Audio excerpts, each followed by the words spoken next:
Welcome to Takeaways, Life Lessons Learned. Ladies and gentlemen, I'm here with Mike Forche. Mike's a fascinating guy. Would you agree with that? That's what you said, not me.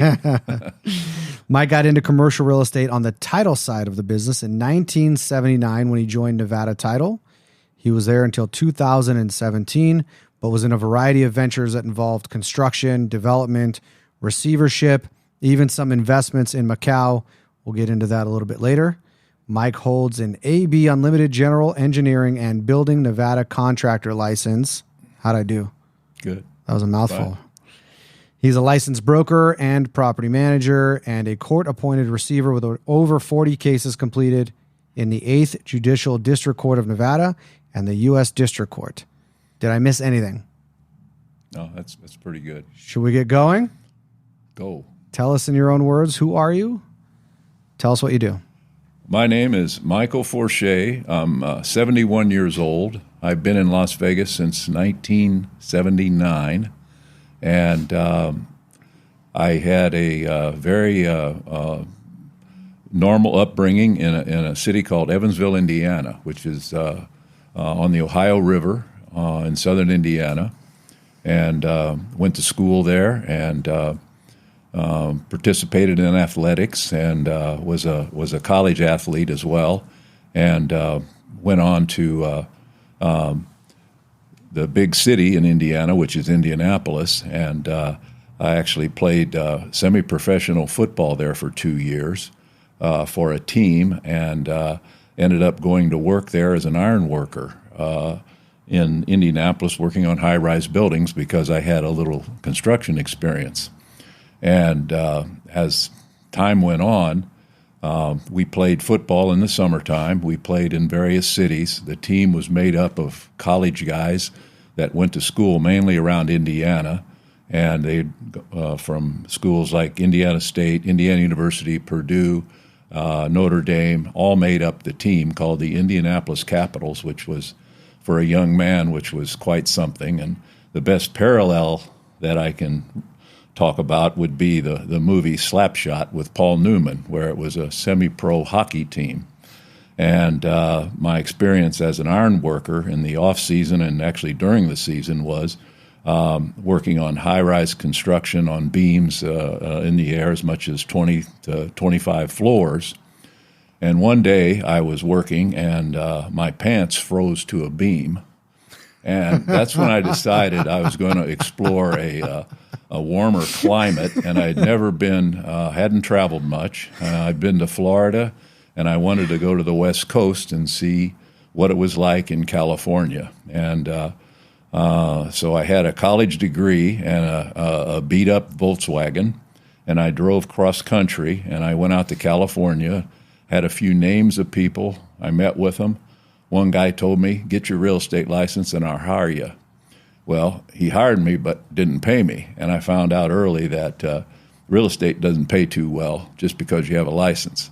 But he did put me to work on a couple construction projects he was doing, and one of his holdings was here in Las Vegas, and he sent me up here a couple times to check on it. It was like a duplex over by UNLV. So I really enjoyed coming up here. I met a few people here, and I had the feeling that this was a unique place. And I remembered a quote by Mark Twain, who said, "There's really three unique cities in the United States, and they are New York, New Orleans, and San Francisco." I believe if he were alive in the 20th century, he'd have said Las Vegas was the fourth, because there's nothing like Las Vegas. And that led me to sort of keep myself interested in moving back to the West Coast. But I got a job with Chicago Title. A friend of mine offered me a job at Chicago Title in Indianapolis, and the job was a marketing representative, which meant I had to call on real estate agents and real estate brokers and try to get business for the Chicago Title. Is that after you were in California already? Yeah, I'd gone to California and I came back because they gave me a job offer, and California had kind of ran out of gas, and the guy that I was working with moved to Hemet, California, which wasn't where I was living, which was in Orange County and Costa Mesa area. So I stayed there, and then I finally went back to Indiana. And the blizzard of '77 hit, which was a devastating storm in Indiana. So I had the same feeling as I did when I froze to the beam. I had to move on, and not that I'm a sissy and couldn't handle cold weather, but my idea was I'd like to go somewhere different. So it happened I had met a person from Las Vegas at a picnic for Chicago Title. He was an ex-Chicago Title employee, and he was a title company owner here in Las Vegas. And he was re-establishing his company with new ownership, and told me to stay in touch because they were thinking about hiring people. And I said, well, I'd like to be considered. And so he said, well, you need to interview my partner, who's Terry Wright, who's a attorney and a manager was a former manager of Chicago Title in Las Vegas. So I got an invitation to come to Las Vegas, and I flew out and I interviewed with Terry. And he said, look, we're starting out. We're not ready yet to add a lot of people, but I'll keep you in mind. And when things get a little bit more organized, we'll talk again. And that was in late 1978. Subsequent to that, they hired a marketing consultant from Newport Beach, who was a fast-moving, fast-talking guy. And he got in touch with me and said, understand you're looking for work as a commercial rep. And I said, yes, and I'd like to move out there and give it a try. And he said, well, why don't you come out? We need to talk. So I came out again, interviewed. They said, we were at the point that time, it was 79. The economy was okay. Las Vegas had about, I think, less than 400,000 people at the time. And I just liked the look of starting over, starting new, and having a lot of freedom to apply my marketing abilities. So they hired me, and I started in June of '79. And about the time I started, the market went down due to the Fed interest rates. 1980, it was terrible. There were, interest rates got up in the high teens. The industry was in turmoil, and Las Vegas was chugging along and doing what they could do to. Brokers were selling houses and people were selling land, and I had a start where I was totally on my own, but I had enough experience to know who was doing what and where the source of business was. So I met with Terry, who was running the company at that time, and I said, I got an idea. I'd like to start pursuing some of these commercial developers. The company's 95% of their business was home sales. Real estate agents listing homes, selling homes. The title company would handle the escrow and typical transactions. Every once in a while they'd do a land deal. Every once in a while they might do a small commercial building, but it was almost by accident. So I went out and decided it was time, since the town was growing rapidly. There was something that wasn't being done very effectively, and that was reaching out to the new construction market and the land developers that were in Las Vegas. Most of them were smaller guys that had operations here. So I started to study the market and sit down in the title plan and look at who owned what, and then I would always look at, So wait, let me guess. You went online somewhere. You pulled up a title plan. There was no online, no, man. I'm kidding. No online. So what did that look like? It was to microfiche. to say you looked at the title plan? What does that mean? Well, the title plan was microfiche at that time, and so you had to look at an old ownership. technology, microfiche. Well, it's 18th century technology. Yeah. And it wasn't. But looking up title records back then, man, you'd go into this records. machine and pull these. Yeah, you'd like, go to little reams a of film. viewer, and put a piece of microfiche down and and clamp it down and then look through a viewer, and you'd see the actual, it was black and white, black background, white lettering, and you'd see these old documents and old patents from the government and, deeds, transfer deeds and all that stuff. But so you're sitting there and like your face is kind of like when you go to the DMV and they do the eye test. Yeah. You press your forehead and light comes on. Right. But you're looking inside of a screen, so your face is covered. So there's no light coming in. So you can see this projection of light on this film. Well, it wasn't that intense. It just came up on a screen. You didn't have your eyes. So there's nothing like that. No. I remember going to the library once as a kid. And that's what I was doing with the microfiche, looking for similar newspaper stuff is what it was. That's exactly right. That's how it worked. So. But was there a mouse? Like, how did you? No mouse. How did you read the document? What did you do? What was the mechanism? You read it. You just put the thing, it projects it. And there was no button. Right. There was no button where you pressed it and got a copy. You read it and took notes. But I wanted to paint the picture because we're spoiled today. Yeah, very much so. If I have a new agent, I say, all right, here's this login to this software that we pay a lot of money for. Mm-hmm. And a couple clicks here, a couple clicks there. You put any property address in town. There's a picture of the building, right? How big it is, who owns it. Yeah. You had none of that. None. So what were you looking for back then when you're studying the title records? I was looking for names. It wasn't as totally where everything was a single-purpose entity in those days. Yeah. People actually had their names on titles. Now, there were corporations. I don't even think there were LLCs in those days, actually. I think that became later. But there were entities, but mainly there was a guy that name was on something, whether he signed the transfer of acknowledgement of the transfer of the title. There was always a way to find out who was involved in a transaction, and that's a luxury you had in a title company because you could do that research yourself. Now, you sold it to agents, of course, but the element that really allowed me to become proficient and successful at it was I started taking it to the next level because I would go down to the county and pick up copies of the zoning applications. Really, they were land use applications for zoning, variances, all sorts of applications where the county commission had to hear a certain case that a developer building a building was asking for something. And so those were, sometimes they were 25 pages, sometimes they were 100 pages. And people appeared before the county commission.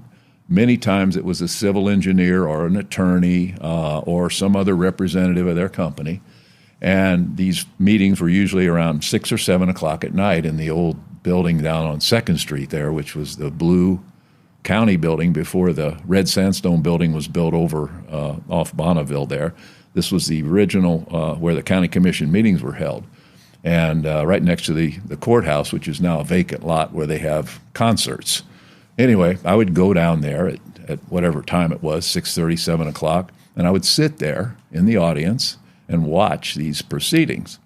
And if there was one where a guy was going to was attempting to get zoning for a subdivision or an apartment complex or a strip mall or some kind of development, I would try to go out in the lobby and meet that guy when he was leaving and hand him my business card and say, I'm Mike Forche, I'm with Nevada Title Company. I'd really appreciate a chance at your business. Most of the time I said, I already got a title company, or who are you? And see you later, no thanks. But I got a lot of bites, and it really meant I was doing something right. And I recognize it because I don't think the other companies who were our competitors were doing that. And then I would study the water development and how the water district was branching out, because where water was, development was coming later, or the developers were bringing the water to certain spots. So I would get all the information I could about public infrastructure, where it was going, what it was planned. All that was public information.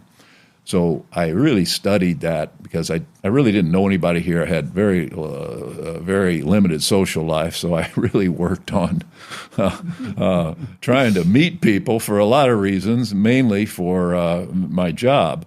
And then it sort of led to the next level, which was getting those kind of people to be part of Nevada Title's customer base, to keep calling on them. And then, we decided that, somebody's doing these casino transactions. Somebody out there is doing these loans that are being made to casinos, which require title insurance, and they require, a construction loan in most cases.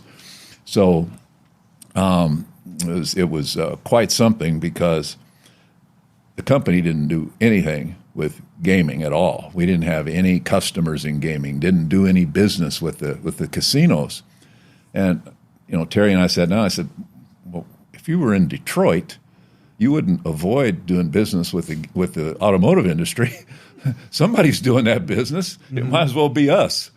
So he agreed 100%, and he supported me at every step of the way. And he let me, basically self-supervise. So I started making a point of finding out some of these decision makers that were in the casinos at the time, which was a wide variety of characters, as everybody knows. How did you? So you found names on microfiche. You found more names on zoning applications. You followed what the water district was doing for gaming. Where was the pond for you to go research? Well, a lot of them got their name in the paper quite a bit, so for a lot of reasons. But it was more or less it happened more or less unfolded this way. One of the girls at Nevada Title, one of the employees there, was an assistant escrow officer, and her uncle was from Indiana, like me, had been in Las Vegas since the 1940s, and he had been in the business. He was a casino host at the Sands Hotel, which was very prominent at the time, and he had the wonderful name that no one would forget. His name was Blackie Dardine, and she says, my uncle knows a lot of people. You should meet him. So I went over to the Sands Hotel, and she told me, go over there Thursday night, and he expects you.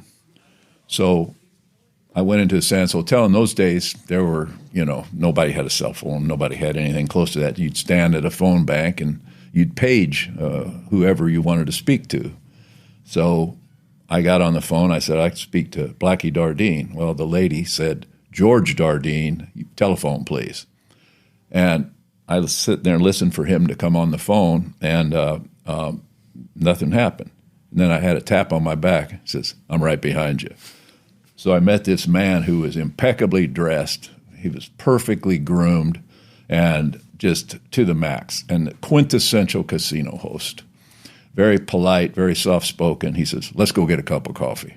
So he took me in the coffee shop, didn't know me from anybody. And he said, so what do you do? And I said, well, I work for this company called Nevada Title, and we're in generally a segment of the real estate business where we handle transactions as a neutral third party and issue policies of title insurance. He goes, all right, okay, that's it. What do you need from me? Well, how can I help you? I said, I'm trying to meet people that are looking for properties here in Las Vegas, or own properties here, or just in general, also people in the casino industry who are planning additions or would be involved in the sale of a property or something like that. He goes, okay. He says, let me think about this. And I said, okay. So, he calls me up and says, I got a guy.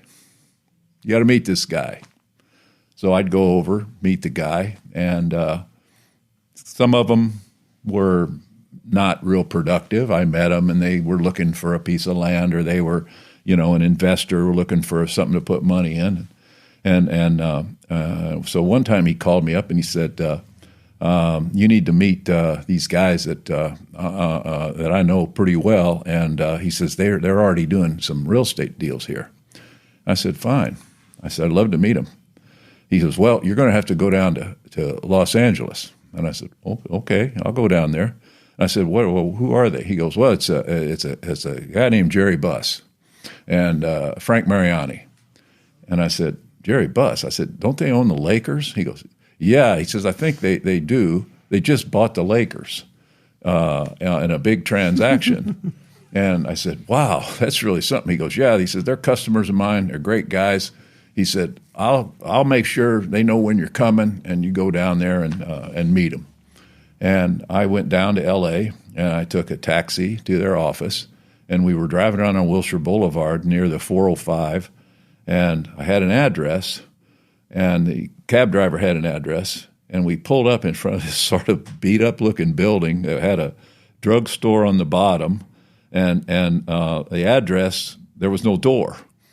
So we drove around the back, and there was some like metal fire stairs, and there was a sign that had the address above it. So I got out of the taxi, and I figured this has got to be it. I walk in, and there was a lady sitting behind the desk, and she had curlers in her hair. There was a dead plant in the corner, and the sofa had a big rip in it.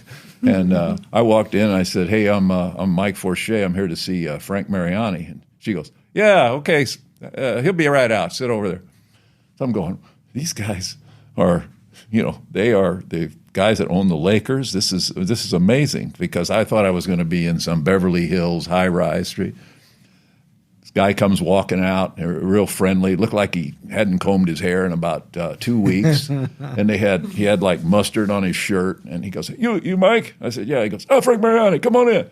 And I walk in, and him and Jerry Buss are sitting there eating lunch, and they got French fries and food spread out everywhere. He goes, yeah, you're Blackie's guy. Yeah, we're going to be doing a lot of stuff. We've already bought 53 houses in Las Vegas. We're going to buy a couple hundred more. We got our eye on some land. We'd like to do some apartment deals there. And at the time, these guys owned or almost every apartment building in Santa Monica. They were so prolific. It was unbelievable. Wow.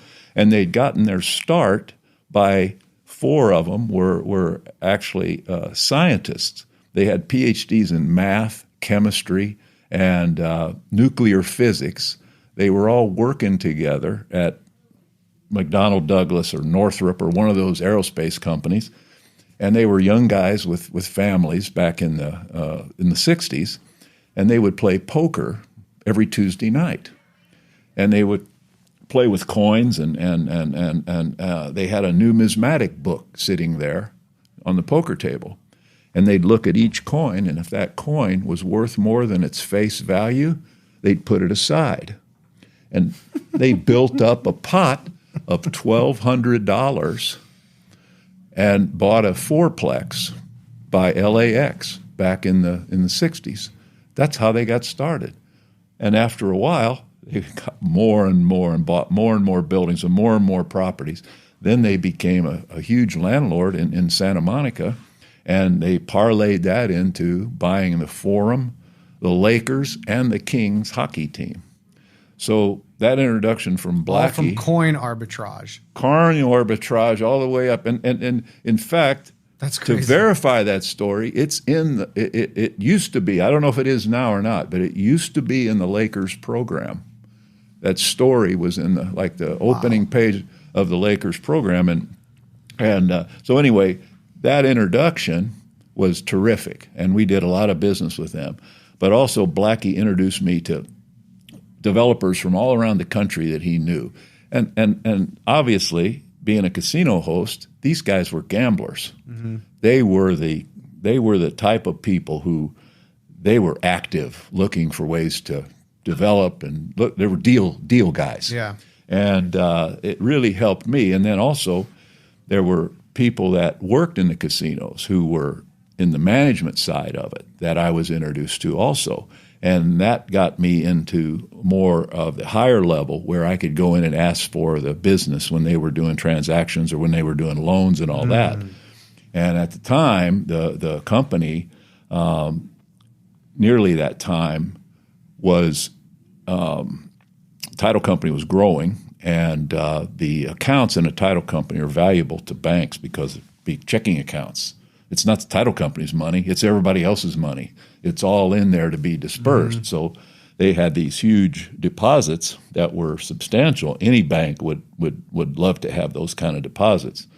And one of the quite obvious facts was Valley Bank was the predominant lender to the gaming industry, and they were the real leaders in providing financing to the hotel properties. And our accounts switched over there with the understanding, sort of on the side, that they would help us, and they did. They were terrific. They were very helpful. The Thomases and a guy named Dick Etter, who happens to be Christina Rausch's father, was very helpful, and he was a terrific guy. He was also from Indiana, and he worked at Merchants Bank, so he and I knew a few people in common, and that helped a lot. But anyway, that connection helped us to get into the C-suite, basically, where a lot of decisions were made.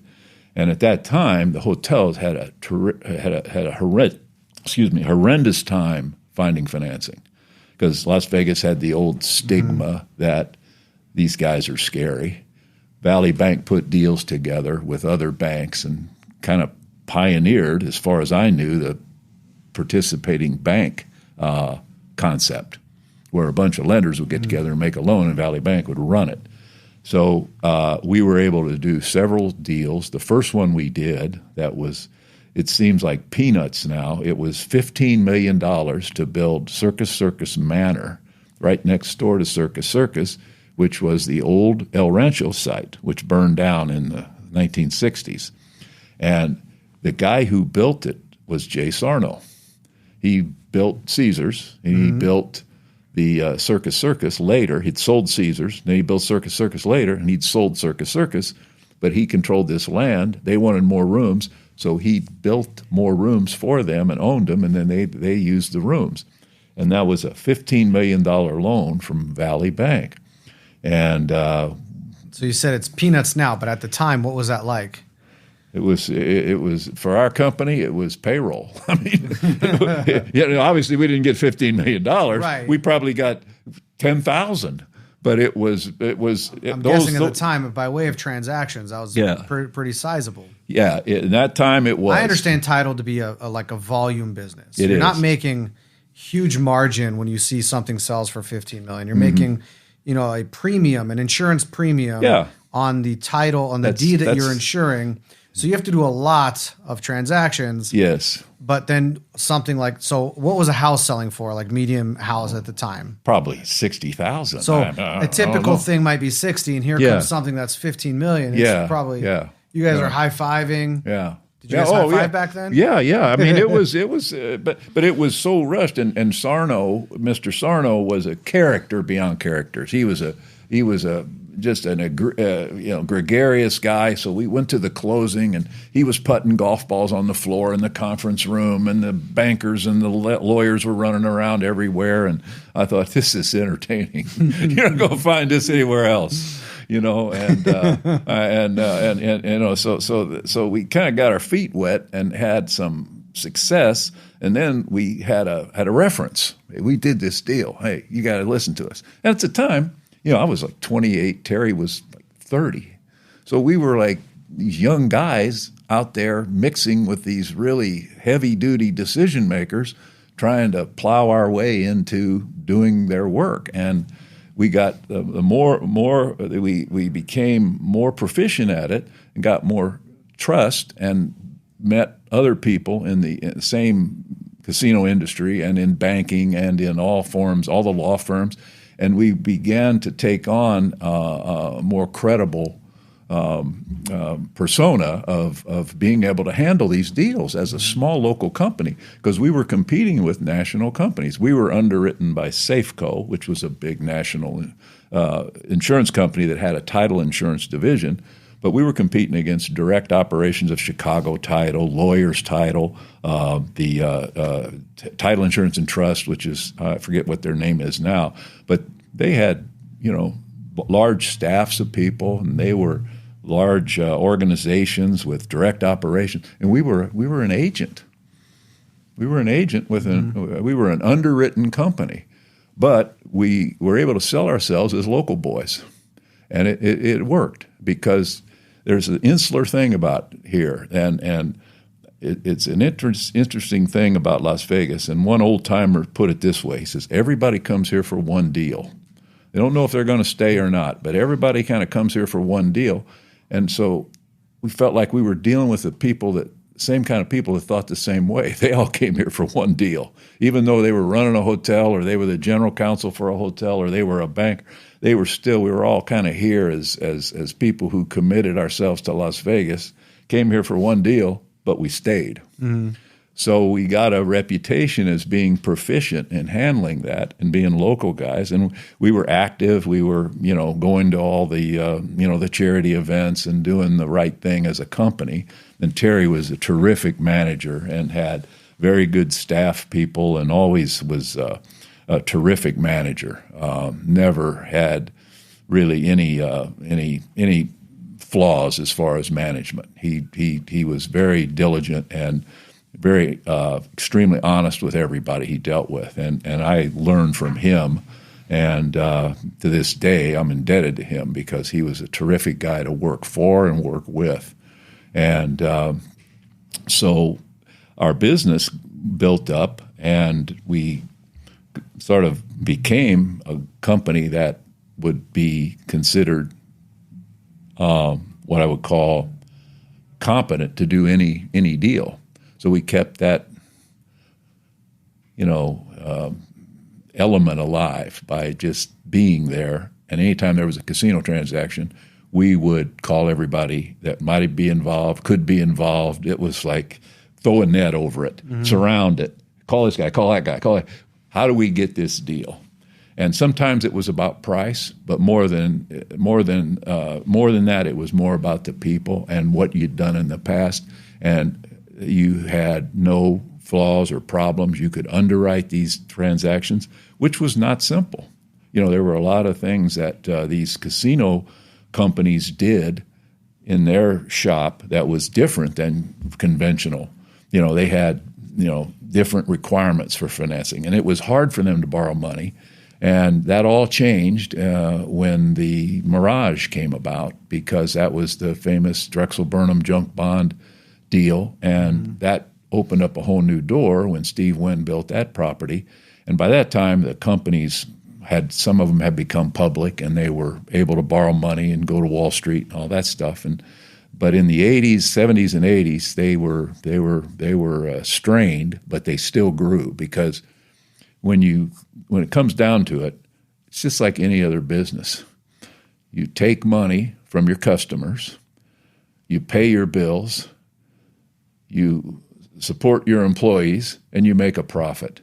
The fact that it's gambling, for some reason, people think, well, there's something wrong there. That's sort of kind of business that there's more going on than we know. And obviously had all the bad publicity about the skimming, and it was all true. But again, the industry outgrew that, really outgrew it, because as you see now where we are today, you see how much mature the industry's gotten and how sophisticated it's gotten, and that was all because Nevada had the foresight to regulate it in a way that made it grow like it should have grown, but they had to sort of get rid of that stigma, and they did it, and they did it effectively. So, and in that time, the town was growing to a point where there was land availability, but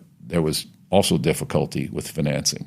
You couldn't just go to, random banks. You had to have tenants in place. You had to have, there was a lot of difficulty in the commercial developers, and there's some of the most creative guys had come here and bought land and were looking to do shopping centers and do all sorts of commercial development to support the residential that was really being driven by a bunch of local home builders. There were very few, if any. I think U.S. Home was the first public home builder to come in here in the early 80s, late 70s, and then they all came in. towards the end of the 80s and the 90s. They all came in here and had relative success. Once somebody comes and proves the market, then others follow. Right. Kind of like professional sports now. Yeah, exactly. Yeah, exactly. So, which is a good analogy. But those times were really enjoyable because it was like if everybody knew everybody in a certain way. You knew of them. There were a lot of there was not a lot of people, bitterness and competitive jealousy and things like that. There was obviously, competition and people basically looking out for their own interests. But there was so much to go around that nobody was really starving, and there was plenty of business for everybody, is what I'm saying. And you could work as hard as you want and get your share and more. So, I'll just. I got into the industry and joined NAIOP pretty quickly, the Developers Association. Right. And the commercial developers historically were some families, the Thomas and Mack family, the Greenspun family, the Monkarsh family. Yeah. And they would talk about, as the town was maturing, and I forgot what company it was. It was, maybe not publicly traded, but a big institutional type company wanted an office here. I think it was an office. And they all, of course, had, competing interests, competing sites. Each one of them wanted to be the developer, but they I don't know if it was spoken or not, but the sort of agreement was they just need to land here. Whoever gets it, fine, but we're all going to benefit because it'll. That's right. And it seems like that's the sentiment you're talking about. Yeah, but early on it was you got anybody you could get, and if you had a better site, you were going to get better tenants and have a better project. And some of the guys that I met over that time and really learned to admire when I was a young guy, 27, 28, 29 years old, and I'd sit in the office with these guys, and they were taking risks. They were here in this desert town with a piece of land that they had to make a payment on. They had a lot of their own money in these deals to start out with before they could even think about approaching a bank. And, they were putting on a brave face, and it was, a credit to those guys, those pioneer guys that basically got the town all the support it needed to build the rest of the infrastructure here. And, and I have to say this, too, government here was supportive. It was. It was, I have to say, there's exceptions, of course, but government kind of pulled things together and were not what I would call, there were anti-growth elements, but overall the town grew because government was supportive and they did their job, don't get me wrong, but they were also, this place, for example, you would talk to L.A. developers or developers in other states, mainly L.A., it took them a year to get something even close to the approval process with all the, the hearings and the applications and the submittals and everything. And here you could have a zoning approval in 6 to 8 weeks. And, so time is money, and the support of government here was important in those days.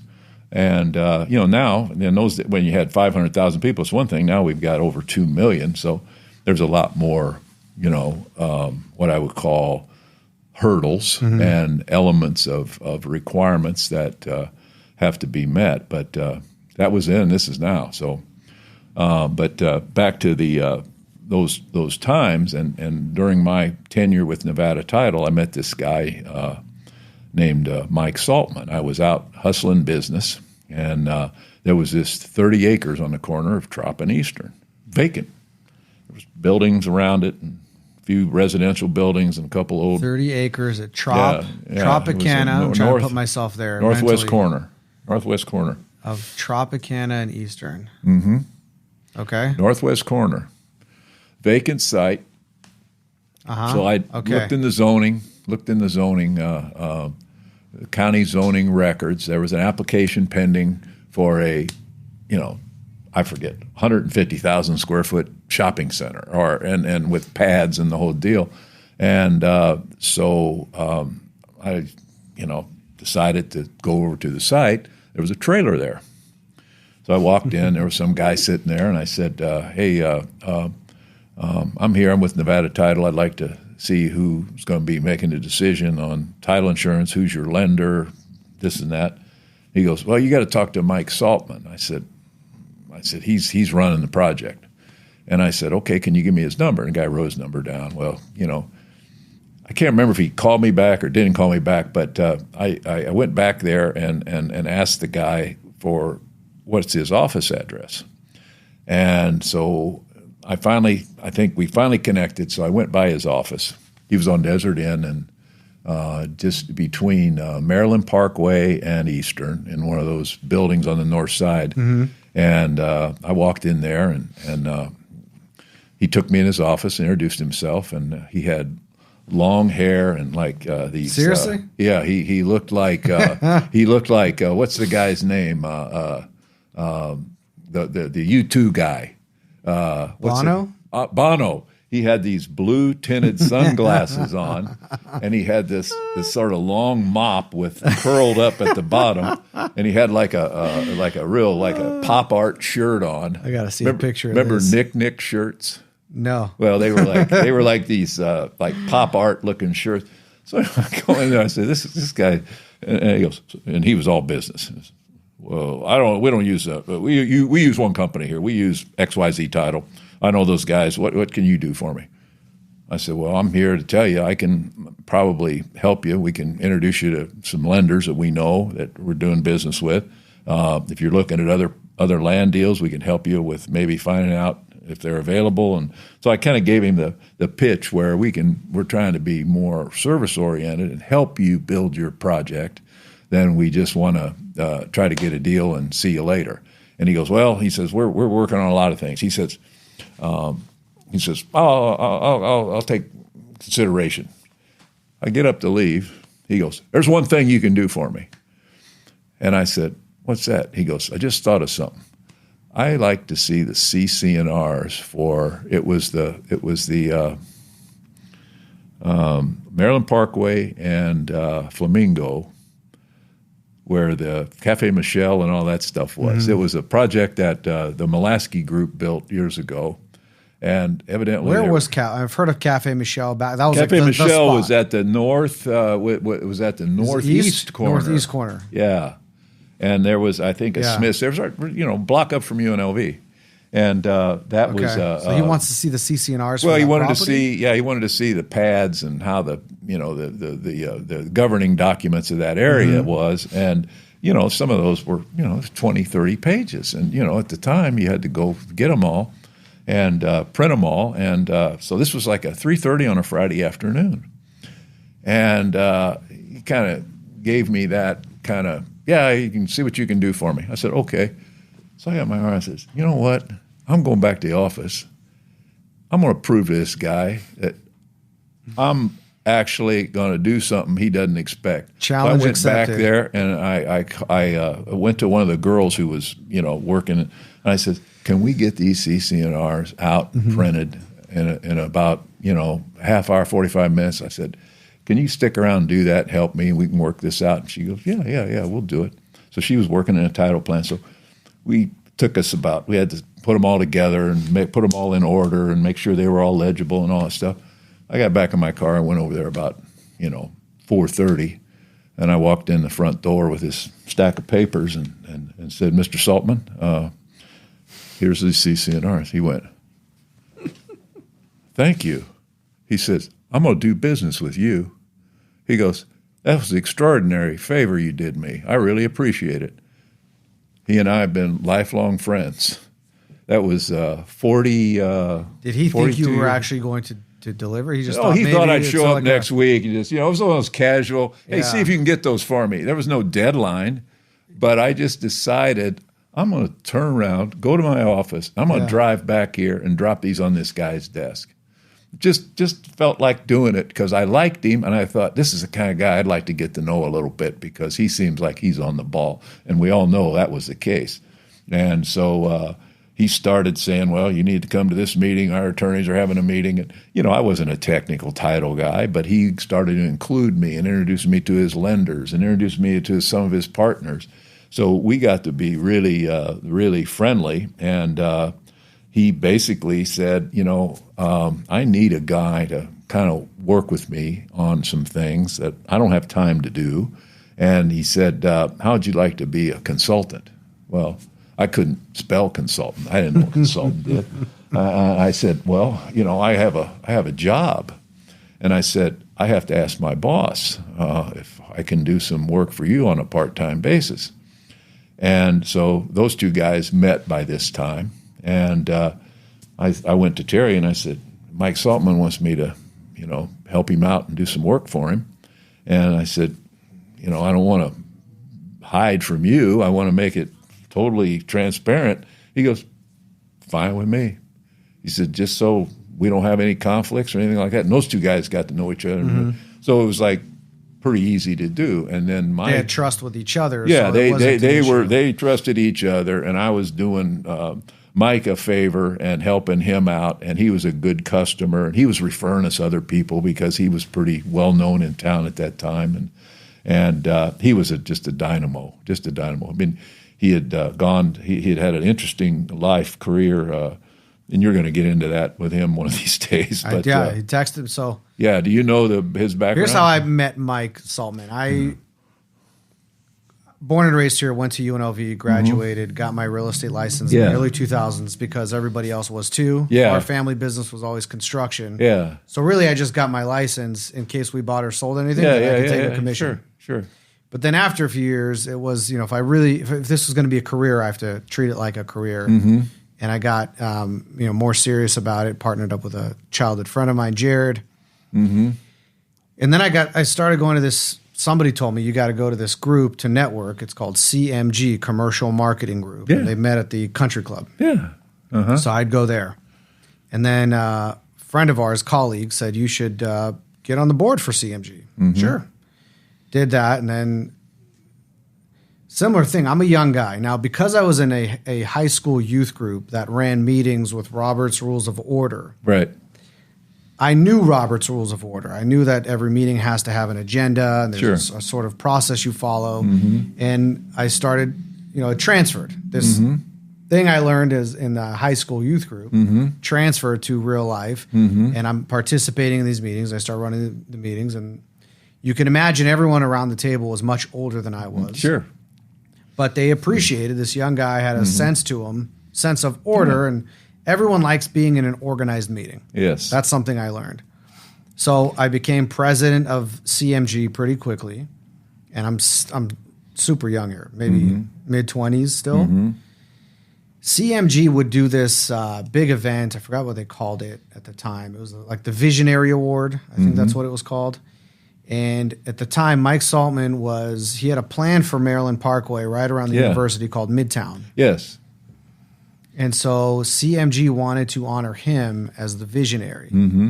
And he didn't feel right about it because the vision didn't come to fruition yet. Yeah. So, but it was still, a good idea, a good thought. He asked us to instead consider, it was really the Mack family. Who was Jerry's wife? Jerry Mack's wife? I forgot Joyce. her name. Joyce. Yeah. So we actually honored Joyce, and that's how I met Mike for the first time. Through that deal thing. Yeah. He was appreciative because it brought some media and exposure to his this Midtown concept. And then from there, like over the years, Mike Saltman is Jewish. I'm Jewish. Jewish community. I got to know his son when he lived here for a bit, David. Mm-hmm. So that's how I know Mike. And when I asked you to come on here, I got a text from Mike immediately vouching for your character. I thought that was funny. Yeah. But also sharing a little bit of your history together. Yeah. Well, and so I said to Mike, "You're going to come on too." Yeah. Some great stories. Well, I was just checking with him, say, "Hey, look, I'm gonna open up here. You got anything I should know?" Nothing. Did you run by the blue glasses that you're in the mop hair? He already knows. He already knows that's coming. He knows that's coming. Very nice. So that project was Renaissance that you talked about, right? Is that what it became? Renaissance was the shopping center, which center. I had very little involvement in. But he sort of turned me loose and said, hey, if you find something, let me know. We'll look at it. Well, at that time, I was scouring around, looking at the public record, looking for land, looking for owners that own land, and looking to see what transactions Back on the microfiche? Back on microfiche. Microfiche was getting a little clearer over this time. The technology was getting a little better. But, yeah, I could get so I found this site out on Tropicana and Lindell, which is just west of Decatur.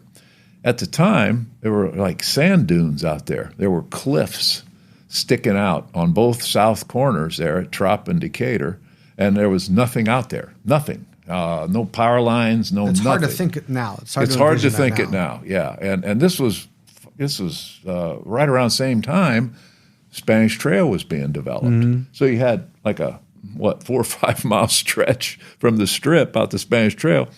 So I found out this guy owned the property. He was a Beverly Hills guy, and his brother was a lawyer, and they owned this property together. His brother had done a few developments here, small residential rental developments. They were like one-story buildings with garages and gates, and he'd done a few of those around here.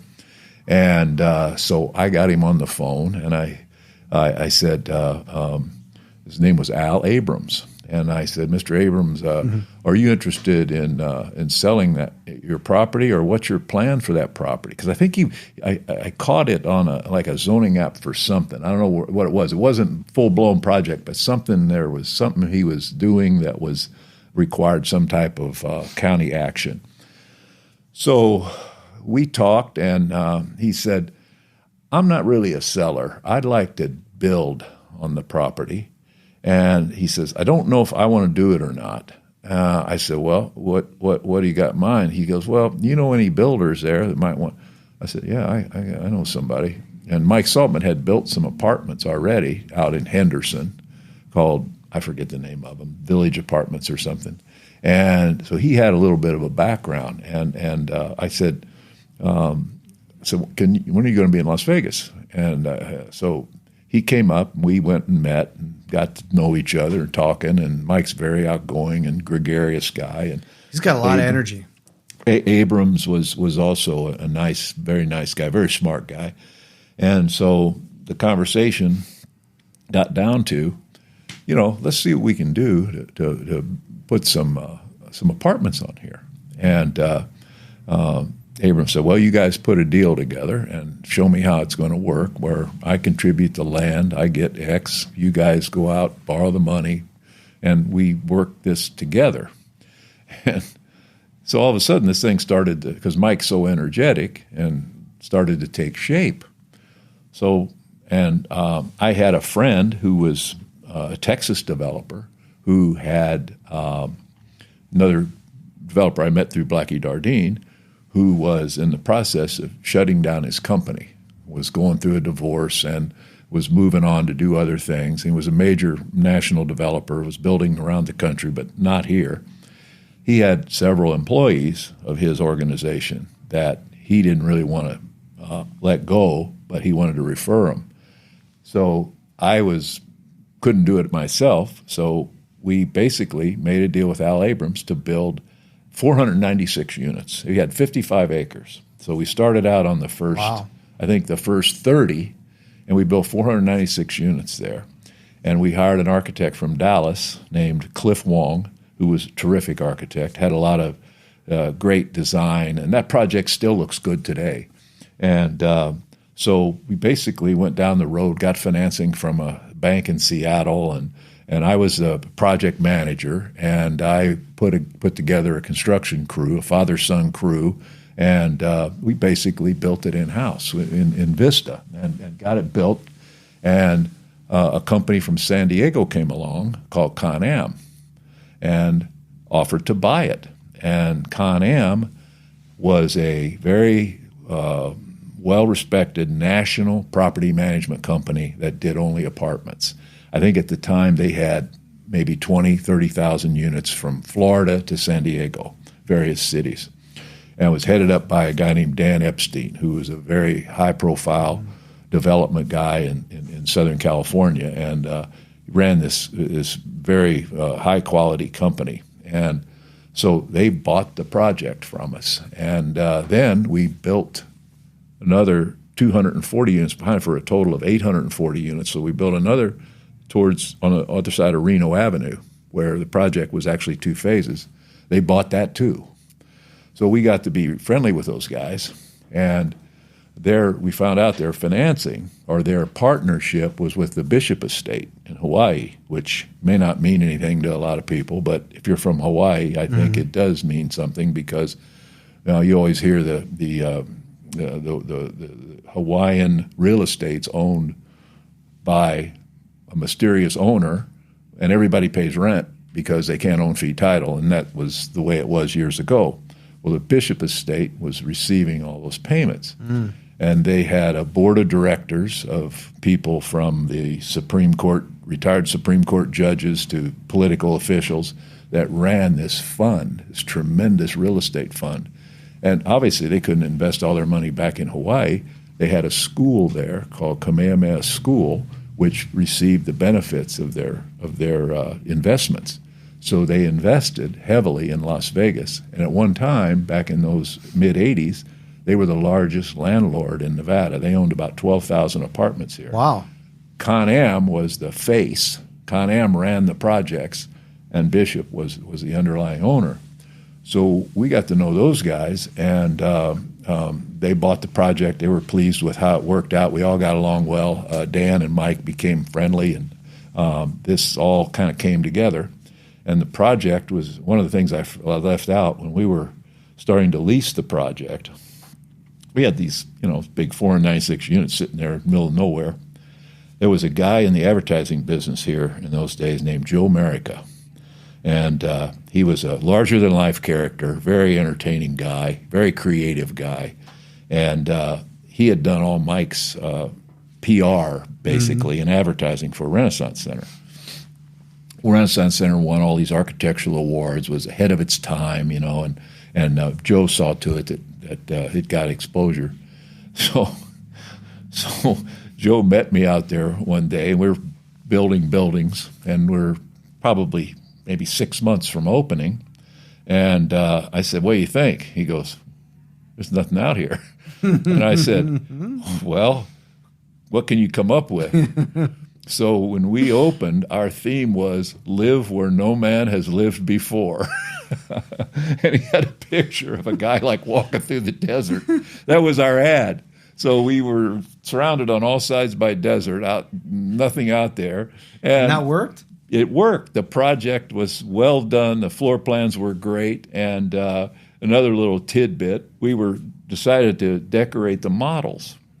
And there was a big contingent of people from locally here every morning went to the Sporting House, which is now Sapphire's strip club. That was back then. It was like an athletic club, right? Back then, it was like a lifetime of its day. It was a lifetime, but it was all Vegas. Right. Anybody went there in the mornings at 5 a.m. Mm-hmm. You could do more business there before 7 a.m. than you could all day, because you saw developers, bankers, politicians, anybody and ever went to the Sporting House in the morning. So it was like a cross section of the whole community of development people and real estate people and lawyers. It was just an interesting place, and it was run by Freddie Glusman, who owns Piero's. And it was owned by Alan Glick, the former owner of the Stardust and the Hacienda, who was a well-known character. But the place was just a tremendous meeting place, and it ended up being one of those things where we had to have activity created, and one of the guys that was going to the Sporting House was Roger Thomas, Peter's brother. Peter would go too. He was president of Valley Bank at that time. And Roger, as everyone knows, is world famous. He was Steve Wynn's design guy. He ran Wynn Design Development. At that time, he was working at the Golden Nugget and doing all the Golden Nugget, which was by far the most elegant hotel, even though it was downtown. Mm-hmm. So Roger, I approached him. I said, "Hey, do you ever do apartment models? He looked at me like, huh? He goes, no. He says, I don't want to do that. I can't do that. He said, let me think about it. Because I thought, well, just a little deal, give us a couple ideas. So he calls me up and he says, I got an idea. There's a girl in my shop who I really would like to see do this. She's going through a divorce, and she needs a little bit of extra money, and maybe you can have her on kind of an hourly basis do this. We had models that no one had ever seen. They were absolutely beautiful. They were perfectly filled out. I mean, she was a pro. Nobody that works under him could last unless you were very professional and really knew what you were doing. And she did our models, and they were So he's helping her out. Yeah, well, he just referred me to her because I just casually asked him one day. I said, "Hey, Roger, we need somebody to do our models." And a lot of the people doing them in those days, they were working for home builders and this and that. And I said, we got to get. We're out here in the middle of nowhere. We got to get some notice. We got to really have some special things for people to see. Something for people to talk about. And, we had a budget like everybody else, but the stuff she picked out and her ability to match colors, and we had people coming out there just to see the models, which sometimes isn't a good idea. They're better off if they sign leases. But at least that was a real interesting kind of way to have the project be a standout, which is what it ended up being. And as well as live where no man has lived before. But the project did real well. Con-Am bought it, and but that leads me to the next cycle, which was Con-Am mentioned that Bishop didn't want to buy suits off the rack. They owned a lot of existing projects, and they said, or through a conversation or through some meeting, let's build one from the ground up. You got those guys in Vegas, meaning the Vista Group, Saltman's company, and you guys are managing, thousands of units there.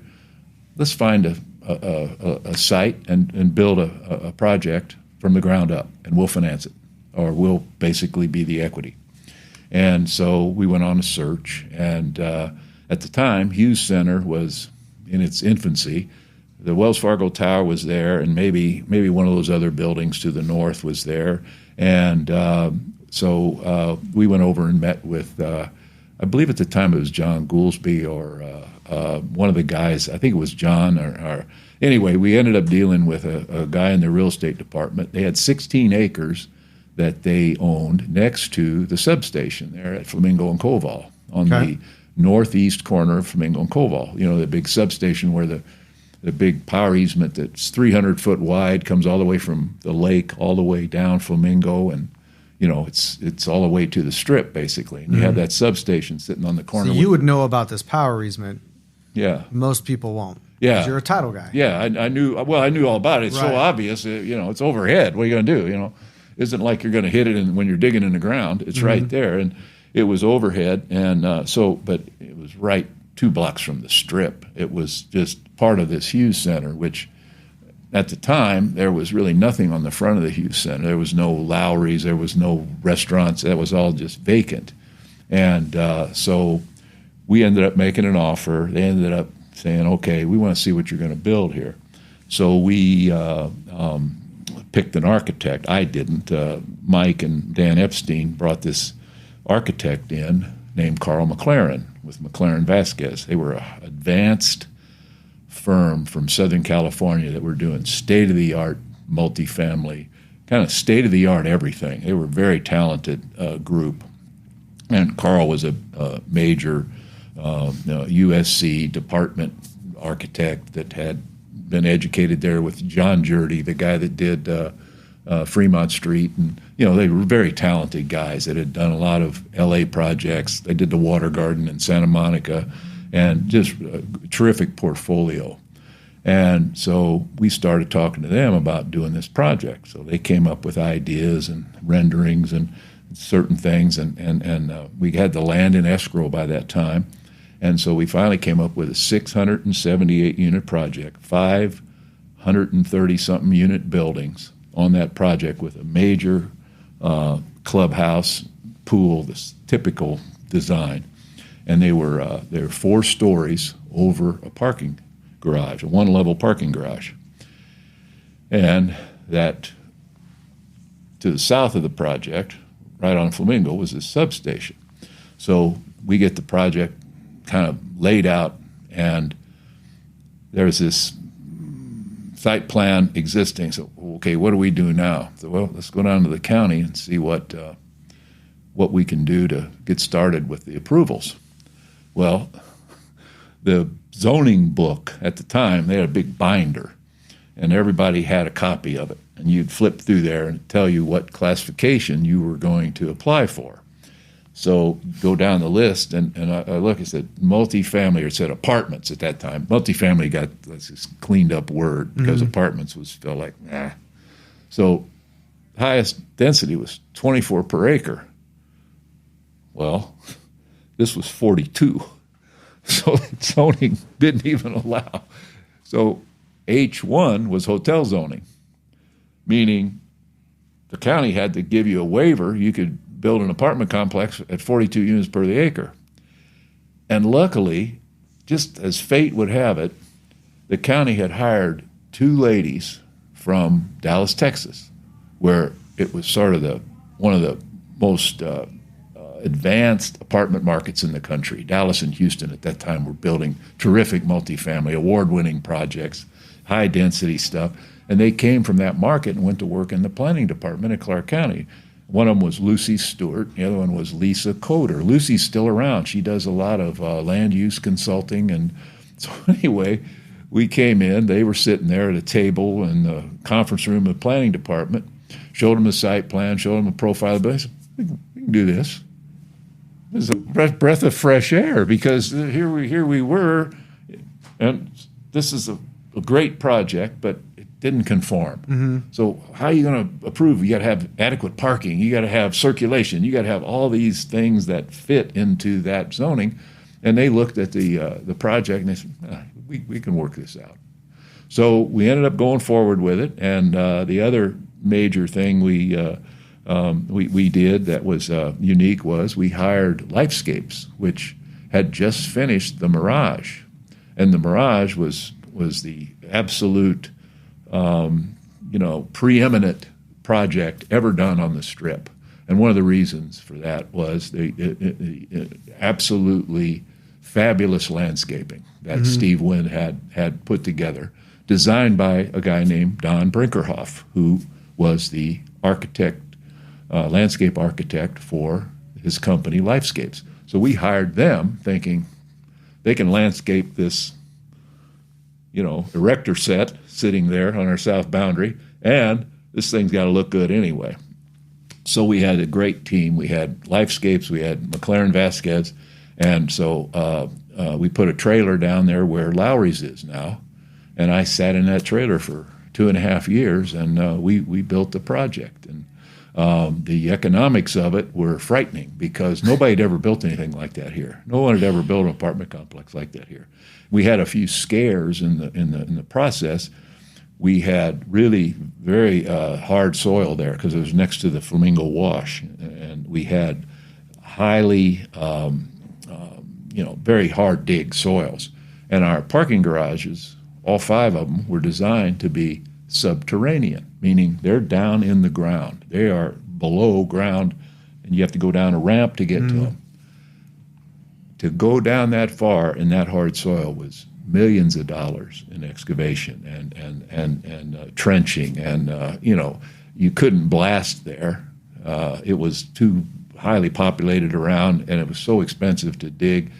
So we raised them up 4 feet, and they became semi-subterranean parking and didn't have to be ventilated, because we just put berms up, and the ventilation was natural. We put evidently screens there so that there was light and air coming in. So we had to move up the elevation 4 feet, and the project took a lot of effort to build. It was very tight, and the rents, when we were looking at the fundamental economics of the project, Steve Molaski had a company called Pacific Properties, and they were building apartments in town, and they were sort of their calling card with blue awnings.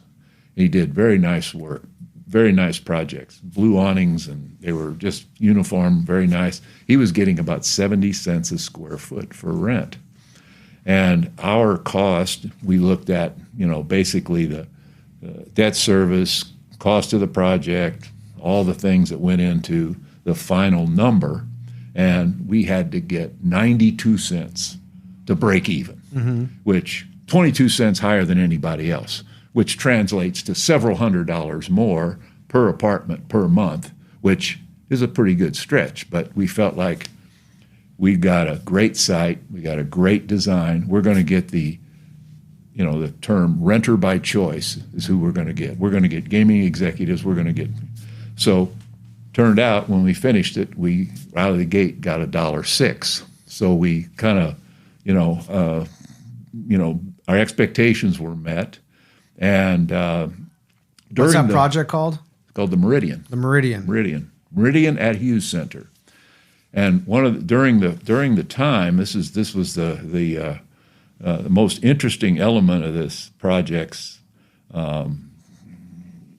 history was we had an engineering firm called G.C. Wallace, very prominent firm here, and they were our civil engineers.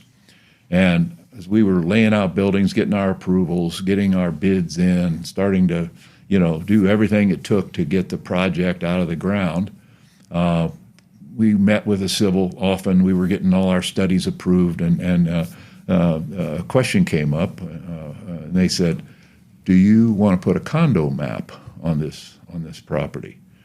And I was in the meeting, and I said, "Well, that's not for me to determine. I'm a peon in this case, and I need to go to the principals and ask them." And I said, "Can you give me a quote for what it would cost, civil engineering-wise, to do a condo map that we could record, which would create the airspace, legal airspace, to make those individual units?" And you could just do boilerplate CC&Rs. It didn't matter if you were going to rent them. You didn't really need to, record the CC&Rs. So it came back with a $46,000 to do a condo map. So I transmitted that information to the principals, who were Bishop and Con-Am and Vista, to the ownership. And you guys want to do a condo map here? Came back unanimous. Yeah, why not? $46,000. You never know. That was before all the controversy with construction defects and all the flaws and condominiums and things. Well, after owning the project from 90, and when it was finished in about 92, up until 2000, I believe it was 2006, so that's 14 years? The project never lost money, but it never made money. It paid Bishop their return on capital, but the rest of us, we had about, I think we had 10 each. Con-Am had 10, Vista had 10% of the deal. And Bishop had all their money in. They were the capital. It cost them I think it was $67 million, $63 million all in to build it. So they were getting a 10% cumulative preferred return on their capital. The project was always close, and we would get K1s, show been making money, and so you're sitting there, and you know that's the case. You're not going to get distributions on something like that when somebody else puts up all the money. So anyway, here we come into the feeding frenzy of early 2000s, and all of a sudden, the property is worth a lot more than it was as an apartment complex. And we start getting offers. And turns out a company called American Invesco, or I can't remember the exact term, but they made this incredible offer to come up with, I think it was several $1 million, non-refundable, in 7 days, buy the project for $135 million. More than twice what we basically had in it to start, and it's unbelievable. Why? Because it had a condo map. They knew they could sell those condos. Every subprime lender in the universe would make loans on them, and they were selling those units for $500 a foot. It cost us about $100 a foot to build them. Unbelievable deal. And that's the kind of deal where you get two commas. at the end of the day. You know, you come out of there with a nice payout for luck, but holding on and basically building a quality project, it paid off.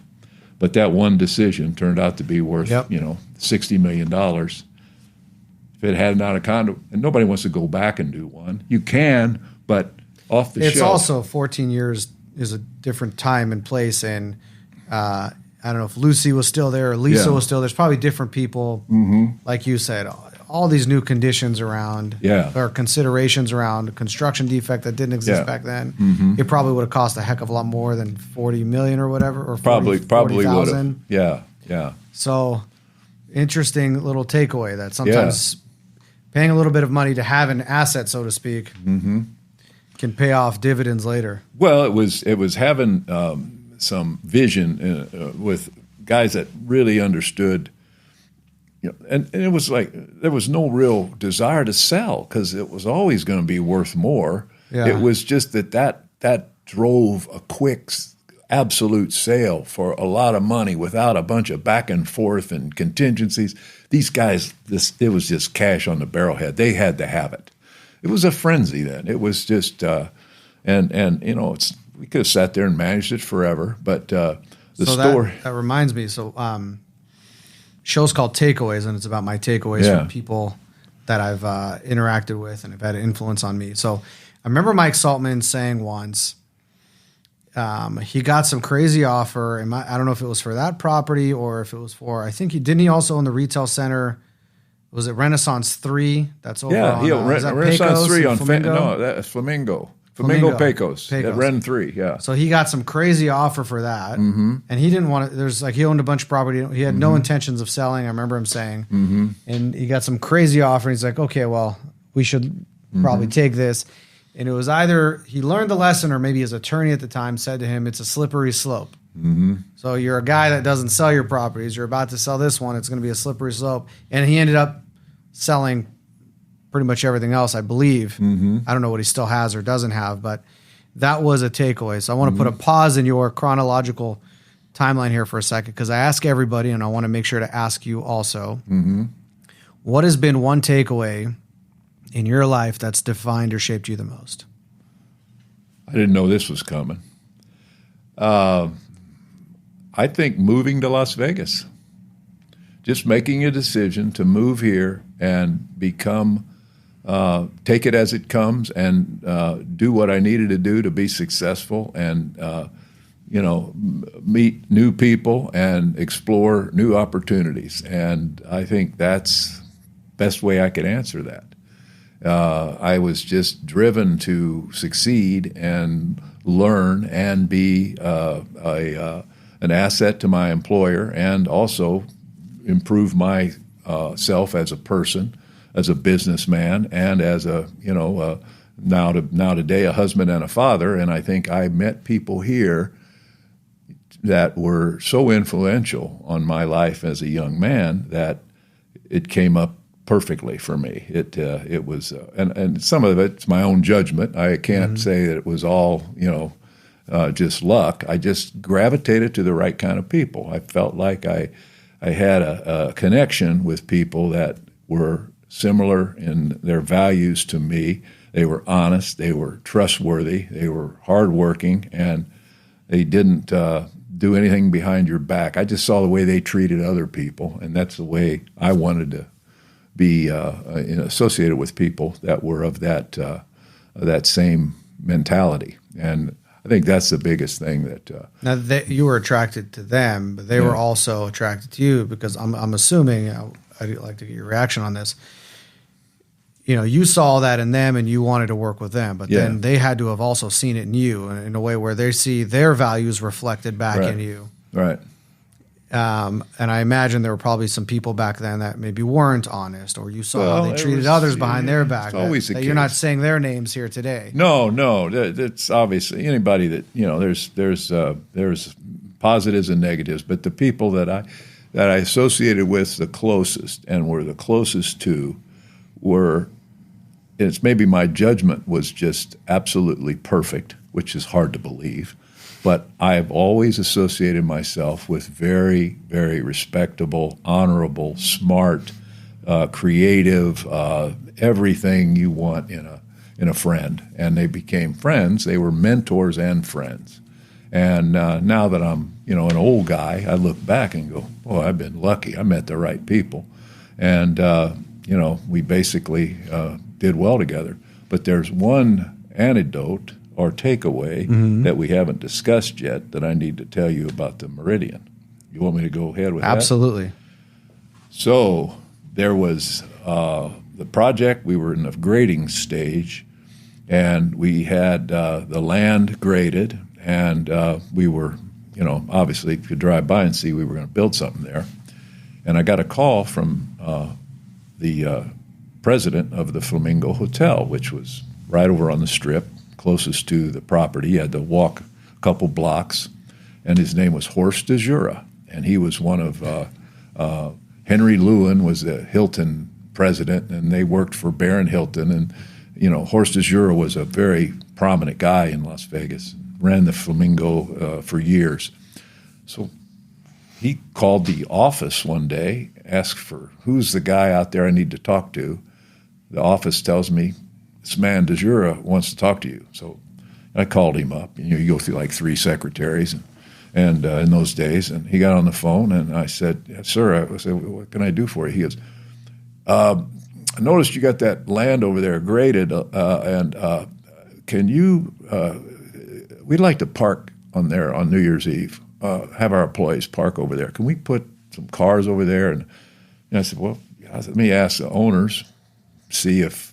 We're probably going to need insurance policy, obviously, and you'll have to, indemnify us, whatever the case is. He goes, "Oh, yeah, that's no problem." He says, "I just want to know." So I said, "Yeah, absolutely." So put a deal together, and a bunch of people parked there. They had 24-hour security. It worked out real well. And so I think I went back over there, and he and I went to lunch and chatted, and then I didn't hear from him anymore, and he knew what we were building there and all this. So then I get a call out of the blue about the time we're opening the project, all the way past the grading stage to where we got buildings up over there. And he said, I want to introduce you to somebody. Come over here about 11:30 or whatever. So I go over there, and there's a guy sitting in front of his desk. And he introduces me to the guy. The guy's got on a beautiful suit. He says, "This is Mr. So-and-so. He's the impresario of the Rockettes and Radio City Music Hall. They're coming here to do a residency, and we want to put them up in a place where they're not going to be bothered. They have place to, amenitized place. They didn't want them in a hotel. They wanted them in a nice apartment." And he says, "I told them about your place." And they had makeup people, and I don't know how many of them there were, but they were going around looking for spots. So it's like the whole show. It was the dancers themselves. It was the dancers. It was the costume people, makeup, the makeup people, production, all that. The whole crowd. So at that time, we were already open, and I think we had several buildings open. We were finishing the other buildings, but we were leasing at the time. And I remember that we hired a manager. And she was terrific. She was a great manager. And so I went back over to her and I said, "Hey, I just met with the guys over here. This Rockette are coming to the Flamingo to do what do they call it? They did a term there. I don't know how long, several months or whatever. And they want to do some, short-term lease. And they needed furnished. They wanted silverware in the drawer, and we had a program. I think we had 100 units set aside, and because a lot of times there'd be people going through divorces. They walk out of the house. They needed to go someplace where they didn't have to go to 10 different places to buy bedding, and that was all right there in the unit.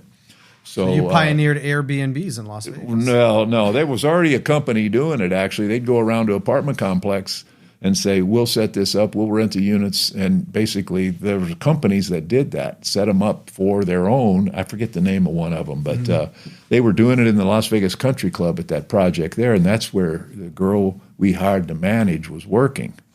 That apartment complex in Las Vegas Country Club there, Yep. that had those units in there. And every guy going through a divorce lived there one time. they'd leave the house, drive over there, and they were in there, they had towels and, But anyway, so what ended up happening was they made a deal unbeknownst to me. I mean, I just kind of referred, and then they were talking together, the manager and the Rockettes people, and they worked it all out. And I was going through there a couple weeks later, and one of the girls that was a leasing agent came to me and goes, "You wouldn't believe it." He says, "We got guys coming in here, and they don't even look at the lease. They were just signing wherever they could sign. They'd look out the window and see those Rockettes out by the pool. It was like there was no consideration how much rent they were paying or how long the lease was. Could have sold them a 10-year lease for twice what the rent was. But total exaggeration. But I thought that was interesting. What a way to kick it off, huh? Yeah, better than the live where no man has lived before. Yeah, well, absolutely. Yeah, we came up from there. So we had live advertising in this case. So that was another aspect of that project that was unique but fun. Only Vegas would that happen. Right. And that's what, when you talk about the unique aspects of living here, that's one of the things that just makes your time here so interesting. Where else would that happen? Would that happen in Omaha, Nebraska? No. Not that there's anything wrong with Omaha, but that's just what makes Vegas so special and entertaining and so attractive of a place for, things that wouldn't happen anywhere else happen here. And they happen over and over because it's got a... It's like part of our DNA, and you come to expect it. Exactly. Yeah. Because it's a melting pot here. And another thing I want to say about the title business that I neglected to emphasize, we talked about the fact that, title companies are neutral third parties. Right. You got buyers, sellers, lenders, all converging. They're all coming through there at different times with transactions. So if you're in the marketing, your responsibility is marketing. All you have to do is watch who's coming in and out. And, we've kept those statistics, but you know who your customers are. And if your customer brought in somebody who wasn't your customer, pretty much common sense dictates you're going to reach out to that guy and say, "Hey, we did business with you once. Can we have your next deal?" And that's how we followed up. That's also astute on your behalf, not to take something like that for granted. Yeah. It's like you see someone is bringing you a barrel of fish. Yeah. You could shoot the fish in the barrel, but you have to have the wherewithal to know that you can do that. And, we did it respectfully, very respectfully. We didn't do it where we were just stalking people. I mean, my story about going to the commission meetings and, walking out in the lobby, that's quasi-stalking, but I was polite about it. I view it like this. So if you're in sales, there's a finite amount of way that you can prospect. You can pick up the phone and cold call. Yeah. You can canvas. Like in our industry in real estate, I know where my clients are. Right. If I'm calling on companies because they have real estate and you can walk through their front door. That's called It's a different kind of prospecting. Yeah. It's canvassing. It's no different. You just, again, we're smart enough back then to know I've got names over here in this microfiche. There's applications over here. It's really going to the pond to find the kind of fish you want to find. Yeah. So it's not stalking. It's smart prospecting. And the marketing approach in those days, and I'm not stereotyping the marketing effort, but it was take people to lunch, spend money on them, buy them a few drinks. It was that sort of tired kind of, well, let's have lunch. I didn't really want to do that. I'd rather have a definite goal of meeting somebody, asking for their business. And I think this, being in marketing yourself and sales, you got to ask for the business. You got to ask for the business. We're not here to entertain each other. We're here to try to do business together. You got business, I want it. I got to ask you for it. Yeah. And I think and even to this day when I'm being approached, so I have quite a few people coming to me trying to sell me stuff now, I always sit there and go, when's this guy going to ask me? When's this guy going to ask me? That's how I kind of judge. Not that I think he's a bad salesman, but I just think that's why critical. Doesn't somebody do? So they already did the work to get in front of you, right? Which is a set of work. They already did that. They're there. They have your attention. Why don't they ask if they don't?